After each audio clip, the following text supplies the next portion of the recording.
Hello everybody, Kingsbrook Railway here. For the first video on the channel, we're going to be doing a layout tour and we'll show you all the designs and features of the railway.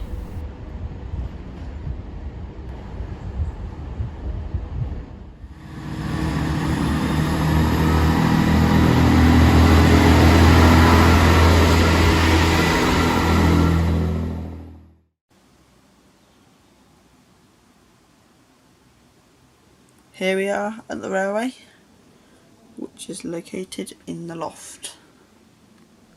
Starting in the left hand corner of the loft, underneath the baseboards, is some plastic drawers. In the top here we have the sort of leaflets collected from various shows and magazines and whatnot. Underneath that, just wagons, carriages and that sort of thing. Underneath that is models, complete and not complete. There's a few Metcalfe mini kits under there, and you can see it's a complete station island. Very close. And underneath that is vehicles, so we've got cars and a few vans I think in there. In this green container is modelling supplies, so we've got plaster Paris, glue, paint, static grass, paint brushes, clay, card, wire, all sorts of bits like that. Next to that we have a crate with a few bits of rolling stock and most of my locomotives. So for example we have the Class 21 Pug, the Southern Railways 4-wheeled coach and a few other bits in there as well. Next to that is once again another tub. This time it's full of sort of electrical bits, plugs, wires, etc. Down here we've just got a few craft materials. There's a box over here with lots of model paints inside. And over here is my Royal Mail postage train. Put that out on the layout, and the post carriage itself is just there.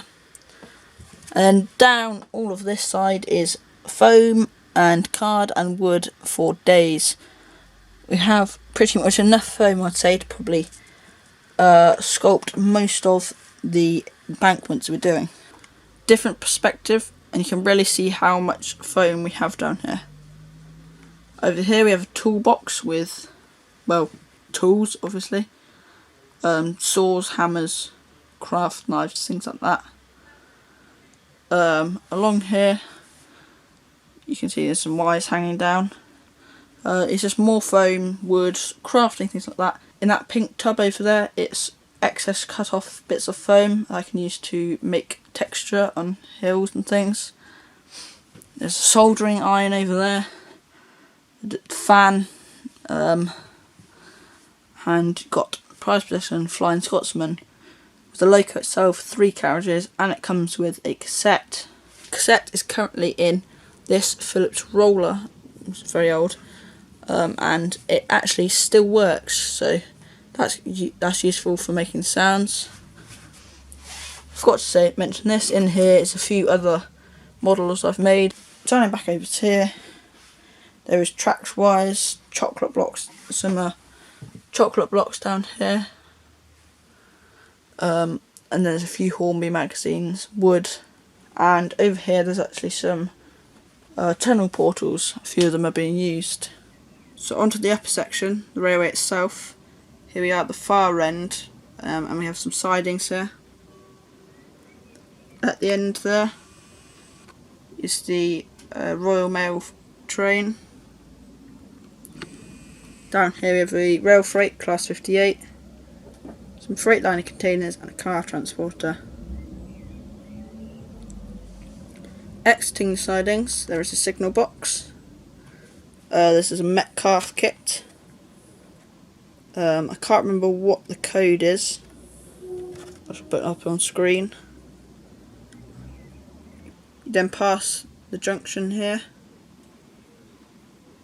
and we come to some tunnels which will have a road bridge leading from where about that coal office is over here, and then I'll show you where it goes later. Turning to here, this track, far track, goes off. If we follow it round, it goes past an embankment, and then when we get up to here, it splits off into two. Following the far side, we come round underneath the branch line, which will be a girder bridge or some other form of bridge, round the back here, past this embankment, which will have some rocks on the face of it, through underneath the tunnel, round a tunnel at the other end. This will split off here. One track comes down all the way here to sidings. We have a steam locomotive currently. The other track comes round, symmetrical, and runs alongside the platform, and that video about me making the platform will be out very soon. You also have points here with sidings, got the Class 08 and a few coal wagons there. Following along, you have level crossing where the road continues this way round back to where we were earlier. And as you can see, we've got the control panel here. It's a clipper control unit. That's not going to be here. We're going to make some form of shelf here to keep it on, to make it out the way of the railway itself. Going the other side of the level crossing is this big open area, which eventually will have houses, maybe a park, maybe perhaps a pub or some form of shop, and just sort of lots of green areas, a few roads, cars, all sorts of bits. Coming back over to the other side, where these points were, the other track comes up this embankment. It's a moderately steep incline, continues up past some embankments which cross over a river here, which will also cross over the road.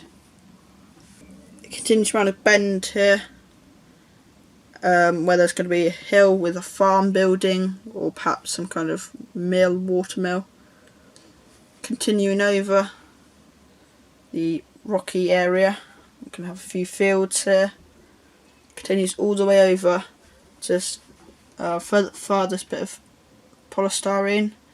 There's going to be a Metcalfe, I think it's called the Settle Carlisle Shelter. I've seen it will match the theme of the branch line very well. Just following it back round here and back down to the tunnel. Point and signal wise, I've got this old style of signal which I'm not sure whether I'll use or not. I'm still trying to decide whether to stick with this style or sort of electric light style signals which have green and red lights flick between, or this classic style. Maybe not this model itself, it's quite old looking, but I was thinking perhaps whether to get a similar type, a little bit more modern, and connect it with a motor to move it up and down, with some kind of control panel here which have some switches on to change the signals. Position wise, they're going to be next to most points, so here by the sidings, possibly outside the bridge, on the section for the loop, over here by outside the tunnel portal, and also over here outside the sidings by the station. I think I've mentioned all that I need to about the layout and showed you all the features, so I'm going to leave you with some running shots now and some photos of the layout. Remember to leave a like if you enjoyed, and subscribe if you're new to the channel, and I'll see you in the next episode.